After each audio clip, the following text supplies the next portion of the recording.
what I always, sort of reflect on is you come to a place like Head Smashed in February. Now I know this was not a winter camp, but probably down in the river valley it was, and I think, yeah, February. I'd be dead in about 2 hours here if I had to rely on my own devices.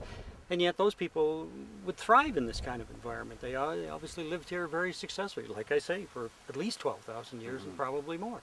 And their cultural adaptations were more than able to cope with the harsh environments of the time and the limited resources that they might have been able to have direct access to. So. And I think we all believe that sites like this were, in particular, quite critical in getting them through those winters. That a lot of the evidence points to a use of jumps like this in the fall, where they stack away supplies of meat and fat, and of course, thick hides, because the fur is the thickest that time of year. And they probably did head very much to places like the Old Man River, which just there in the distance. So, ideal winter camping spots. Here we are, just a few kilometers away from it. I mean, it's a match made in heaven. Here's your great fall kill site for supplies, and there's your great winter campsite. And I've been here like you many times in winter, and boy, you just can't wait to either get inside or back in your car and get the heater on. And you do think about these, you and I in particular, because of our background, but you like to encourage other people to think, put yourself out there and take away your down clothing and your central heating and all the other things we have to make life easy, and give yourself a conical skin dwelling and maybe and not even any matches or a lighter, but some sticks, and say, here, you stay alive for a day or two. And they did it for, year after year after year. It was an amazing adaptation, and I think it's been downplayed because when it ended, which, as it did at the early contact time, it didn't leave things behind like great ruins and monuments that people trek to today and see, here's where the birth of such and such was, or where people first discovered how to do this.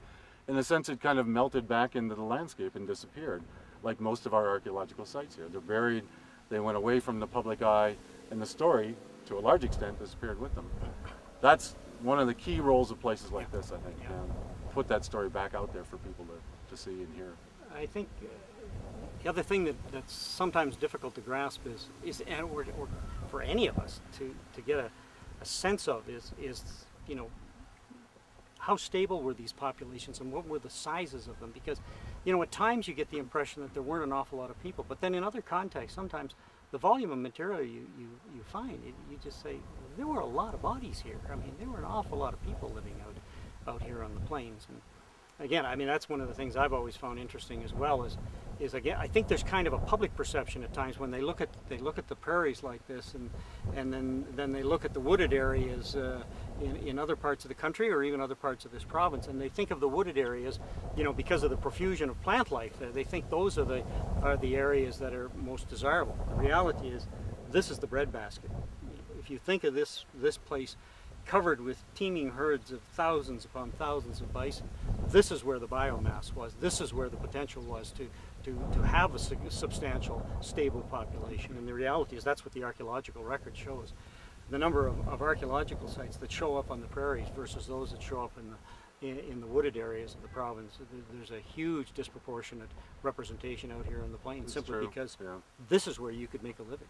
And I have quite a few historic quotes from people like Lewis and Clark, David Thompson, Peter Fiddler, many of the great explorers who trekked their way west, hit the Rocky Mountains, went over them, and came back, and had come through the eastern forests. And in every case, almost every case, you'll see comments in the journals that say, like, today we emerged from the forest of the Saskatchewan and entered once again the rich verdant plains where we will once again eat great feasts and feed ourselves on proper food.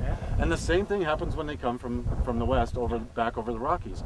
They've been eating fish for weeks and weeks, and they're just dying to get back out here. And Lewis and Clark specifically said, we are once again in the land of milk and plenty, and they said we cannot feel so good as we do today to hunt the buffalo. And I think it's been downplayed as a harsh, grueling, perhaps primitive kind of life, and there's no doubt about the harshness at times, but I suspect these people had a pretty good lifestyle. I think they had lots of food on hand.